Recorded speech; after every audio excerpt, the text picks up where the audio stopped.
इस गांव में रहता है एक मॉन्स्टर जो लोगों के सर खा जाता है। पर असली डर गांव में नहीं, लोगों के दिलों में छुपा हुआ है। कहानी ले जाती है वियतनाम के एक माउंटेन में छुपे ही छोटे से गांव में। ये जगह ऐसी है जहां सुबह भी कोहरे से ढकी और हवा में एक अजीब सा डर घुला हुआ। पिछले 5 सालों से यहाँ लोग डर में जी रहे हैं। एक ऐसा खौफनाक भूत जिसे वो टर्निंग लेजेंड कहते हैं। गांव वालों का मानना है कि एक झील के गहरे पानी में एक बदला लेने वाली आत्मा रहती है। ये आत्मा लोगों को सिर्फ मारती नहीं है बल्कि उन्हें पानी के अंदर खींच लेती है और उनका सर खा जाती है। अब तक 8 इसका शिकार बन चुके हैं और उनकी सर कटी लाशें किनारे पर मिली है। इस वजह से पूरा गांव डर से कांप रहा है। इस खौफनाक माहौल के बीच हम मिलते हैं मून से। मून जो कि एक कपड़े की व्यापारी है, एक स्ट्रॉन्ग और हिम्मत वाली औरत जो अपनी भतीजी यानी नीस को अपनी जान से ज्यादा चाहती है।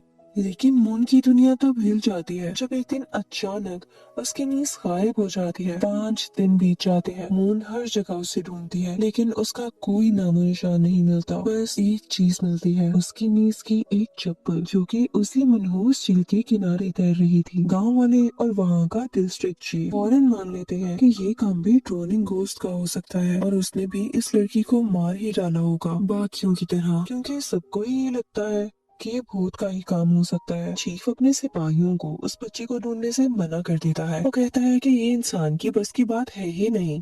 लेकिन मून इस बात को मानने से इनकार कर देती है। वो लॉजिक में मानती है। वो आंखें बंद कर किसी भी बात पर यकीन नहीं कर सकती है। यहीं पर वो एक बहुत इंपॉर्टेंट चीज नोटिस करती है जो कि बाकी सब इग्नोर कर रहे थे। पिछले सारे केसेस में बॉडी किनारे पर मिली थी लेकिन उसकी नीज की बॉडी वहाँ थी ही नहीं, गायब थी। उसे लगता है कि शायद उसकी भतीजी अभी भी जिंदा है। यकीनन वो जिंदा हो सकती है या फिर ये किसी इंसान का काम है, भूत का नहीं। इसलिए वो अपने किसी जान पहचान वाले को मदद के लिए बुलाती है, एक ऐसे डिटेक्टिव को जो साइंस और ऑब्जर्वेशन पर चलता है, सुनी सुनाई बातों पर नहीं। वो मशहूर है ऐसे मुश्किल केसेस सॉल्व करने के लिए जहाँ लोगों को लगता है कि ये भूत का काम हो सकता है।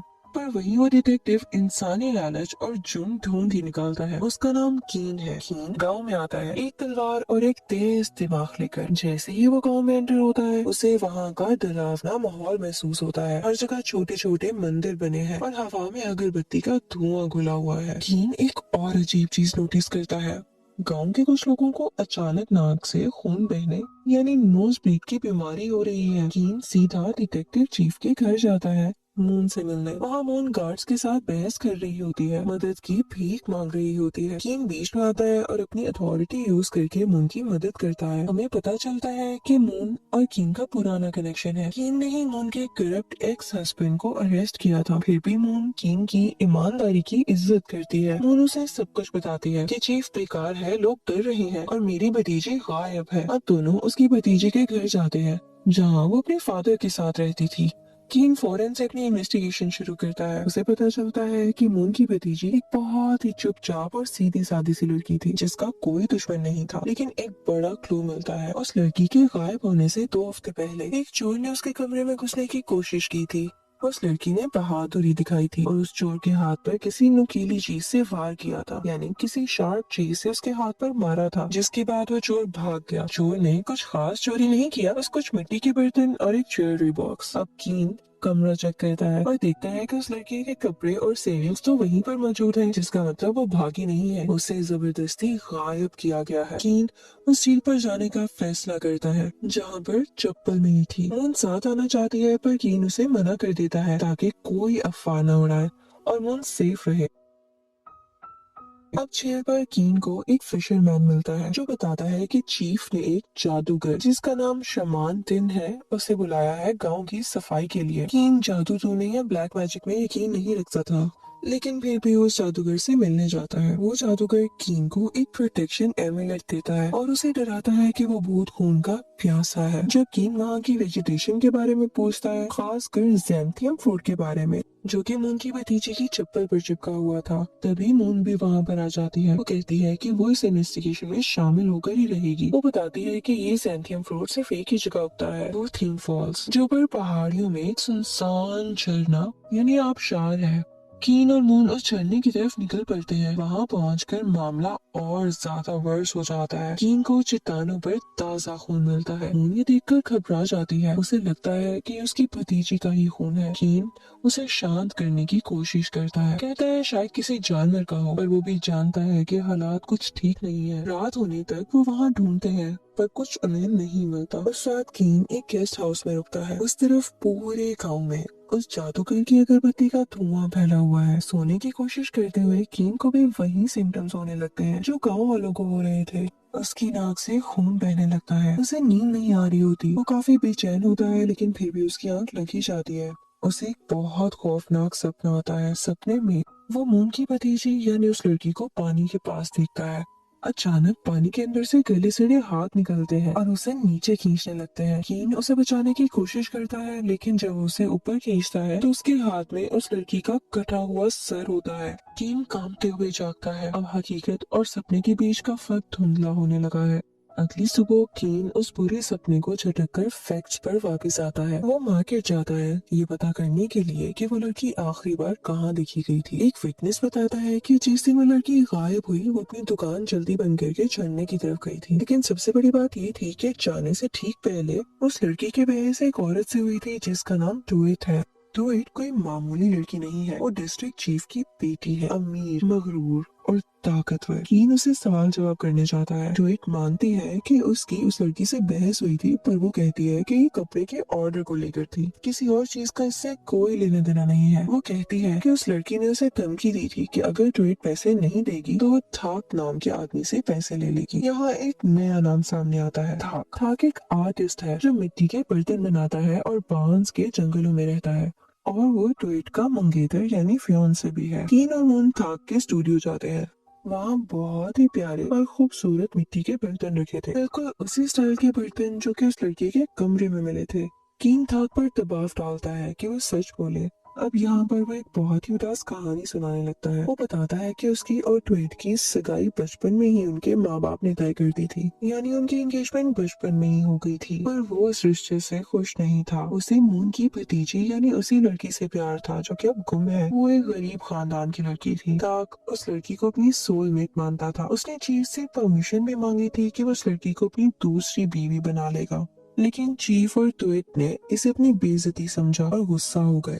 थाक प्लान कर रहा था कि वह ट्वेट से अपनी मंगनी तोड़कर उसी लड़की के साथ चला जाएगा। अब इस कंक्लूजन से सब कुछ बदल जाता है। अब एक मकसद मोटिव सामने आता है। ट्वेट को जलन थी, वो ह्यूमिलेटेड फील कर रही थी। उसकी मंगनी यानी एंगेजमेंट उस लड़की की वजह से टूट रही थी। कीन समझ जाता है कि कपड़े वाली बहस तो पूरा झूठ, असली झगड़ा थाक को लेकर था। ट्वेट ने ये अफवाह भी फैलाई थी कि वो लड़की थाक के बच्चे की माँ बनने वाली है ताकि वो बदनाम हो जाए, जबकि थाक कहता है कि उनका ऐसा रिश्ता कभी था ही नहीं। अब यहाँ पर कीन सारी की सारी स्टोरी समराइज करता है। मून की भतीजी यानी उस लड़की के कमरे में जो चोर घुसा था वो इत्तेफाक नहीं था। शायद थाक ने बदनामी के डर से किसी चोर को भेजा होगा वो बर्तन चुराने के लिए, ताकि उनके रिश्ते का सबूत मिट जाए, या शायद वो चोर किसी और ने भेजा था। कीन को याद आता है कि चोर के हाथ पर जख्म था। उसे अब बस एक ऐसे आदमी को ढूंढना था जिसके हाथ पर चोट लगी हो। इसके लिए मून एक प्लान बनाती है। वो मार्केट में चाकू फेंकने का कंपटीशन रखती है ताकि सस्पेक्ट सामने आ सके। प्लान काम कर जाता है। कीन एक आदमी को देखता है जिसका नाम डोंग है, एक जाना माना चोर जिसे कभी चीफ ने बहुत मारा था। डोंग के हाथ पर पट्टी बंधी थी। कीन उसका पीछा करता है और उसकी चौकी में वही चोरी किए हुए बर्तन मिलते हैं। कीन उसको पकड़ लेता है। वो आदमी जिसका नाम डोंग है डर के मारे सब कुछ उगल देता है। वो कहता है कि उसने चोरी जरूर की है पर उस लड़की को नहीं मारा। वो भीख मांगने लगता है कि उसे छोड़ दिया जाए क्योंकि चीफ ने उसकी जिंदगी बर्बाद कर दी है।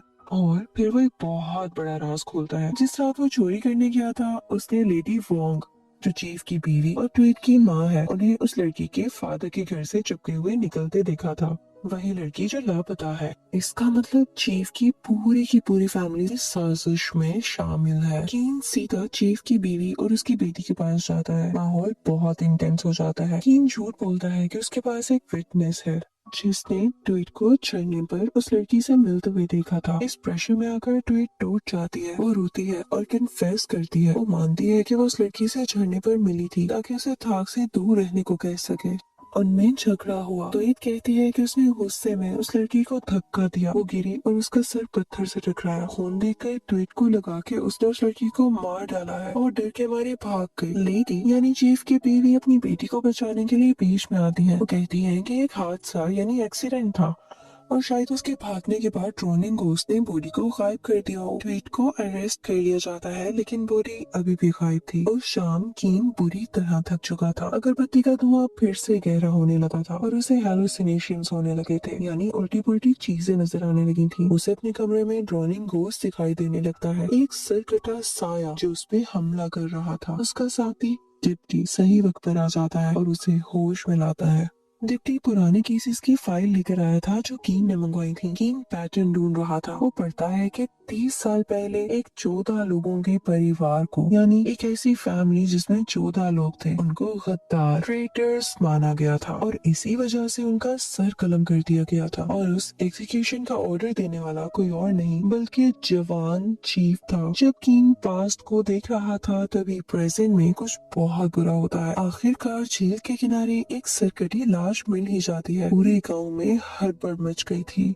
मून बुरी तरह परेशान हो जाती है। उसे लगता है कि यही उसकी भतीजी है। चीफ की फैमिली राहत की सांस लेती है। उन्हें लगता है कि इससे साबित हो जाएगा कि भूत ने ही उस लड़की को मारा है और ट्वीट मर्डर चार्ज से बच जाएगी। लेकिन कीन उस बॉडी को ध्यान से देखता है। वो कुछ ऐसा देखता है जो गांव वाले नहीं देख पाए। बॉडी के हाथ और पैर की स्किन बिल्कुल स्मूथ थी, उनमें झुर्रियां यानी रिंकल्स नहीं थे। अगर कोई बॉडी एक हफ्ते से पानी में रहे तो उसे सड़ जाना चाहिए। और तो और सर को एक ही बार में किसी तेज हथियार से काटा गया था, जबकि पहले के विक्टिम्स को पूरी तरह नोचा गया था। कीन समझ जाता है कि ये वो लड़की यानी मून की भतीजी है ही नहीं, ये किसी और लड़की की ताजा लाश है जिसे उस लड़की के कपड़े पहनाकर वहाँ प्लांट किया गया है ताकि केस ही बंद हो जाए। अगर ये बॉडी नकली है इसका मतलब वो लड़की यानी मून की भतीजी अभी भी जिंदा है। कीन समझ जाता है कि डोंग वो चोर सब कुछ नहीं बता रहा।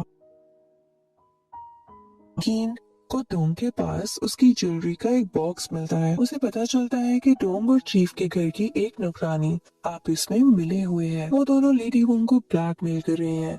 असल में डोंग ने झरने पर वो झगड़ा देखा था। जब ट्वीट ये सोचकर भाग गई थी कि वो लड़की तो मर गई है, तब डोंग ने देखा कि वो लड़की जिंदा थी पर बेहोश थी। उसे बचाने की बजाय डोंग ने उसे एक केव में छुपा दिया ताकि वो चीफ की बीवी से पैसे ले सके। डोंग ने ही वो चप्पल झील में फेंकी ताकि भूत वाली कहानी सच लगे और बाद में उसने एक बेगुनाह लड़की को मारकर और नकली बॉडी वहाँ रखी थी ताकि वो लेडी से सबूत मिटाने के नाम पर अच्छी खासी रकम ले सके। लेडी अपनी बेटी और अपनी इज्जत बचाने के लिए डोंग को पैसे देने के लिए राजी हो जाती है, लेकिन मन ही मन में वो डोंग को मारने का प्लान बना चुकी थी। वो पैसे का थैला लेकर जंगल में जाती है। कीन और मून चुपके से उसका पीछा करते हैं। वो एक गुफा यानी केव के पास पहुँचते हैं। डोंग ने वहाँ पर मून की भतीजी यानी उस लड़की को बांध कर रखा हुआ था, उसे बाहर लाता है। लेडी यानी चीफ की बीवी डोंग को फंसाने की कोशिश करती है, लेकिन बात बिगड़ जाती है और वहाँ हिंसा शुरू हो जाती है।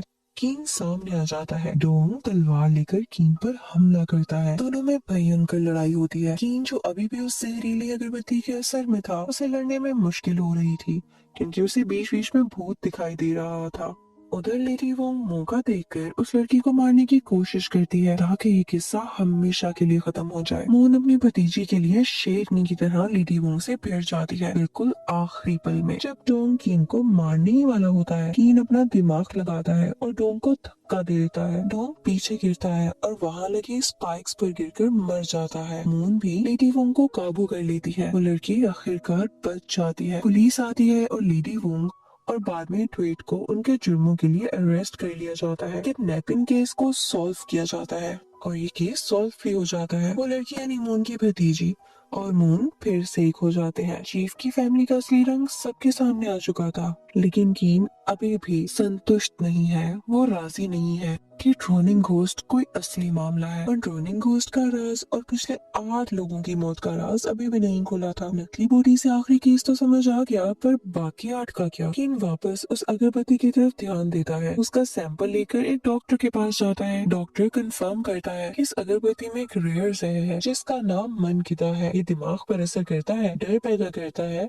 हेलुसिनेशंस देता है और नाक से खून लाता है। मतलब भूत कोई आत्मा नहीं थी, ये बस दिमाग का खेल था जो कि उसी जादूगर ने रचाया था। कीम फौरन से उस जादूगर को पकड़ने के लिए भागता है, लेकिन वो गायब हो चुका था। गांव में एक और लाश मिलती है। ये लाश किसी और की नहीं बल्कि डिस्ट्रिक्ट चीफ की थी। उसका भी सर गायब था। कीम को समझ आता है कि सारा सच उस 30 साल पुराने हत्याकांड यानी उसी एक वाक्य से जुड़ा है। चीफ जिन्होंने 14 लोगों को गद्दार बोलकर मरवाया था, उसी खानदान में असल में 15 लोग थे। एक बच्चा बच गया था जिसने छुपकर अपने पूरे खानदान को मरते हुए देखा था। वो बच्चा बड़ा होकर जादूगर बना। वापस गांव में किसी को बचाने नहीं बल्कि बर्बादी करने ही आया था। उसने उस जहरीली अगरबत्ती से पूरे गांव को नशा दिया, उन्हें डर और कंफ्यूजन में रखा। रोनिंग घोस्ट की कहानी की आड़ में उसने चुन चुन कर उन लोगों को मारा जो उसके खानदान की मौत के जिम्मेदार थे। उसका आखिरी शिकार था वो आदमी जो उसके पूरे परिवार को खत्म करने का ऑर्डर दिया था। कीम को उस जादूगर के जैकेट में ठंडी रुई मिलती है। वो समझ जाता है वो नॉर्थ की तरफ भागा है जहाँ ठंड होती है, जहाँ कीम और उसके दोस्त घोड़े पे सवार होकर जा रहे होते हैं। वो सीरियल किलर को पकड़ने जा रहे हैं जिसने भूत का सहारा लेकर पूरे गांव में दहशत का माहौल कर दिया था। ये कोई भूत की कहानी नहीं, ये इंसानी डर और बदले की कहानी थी।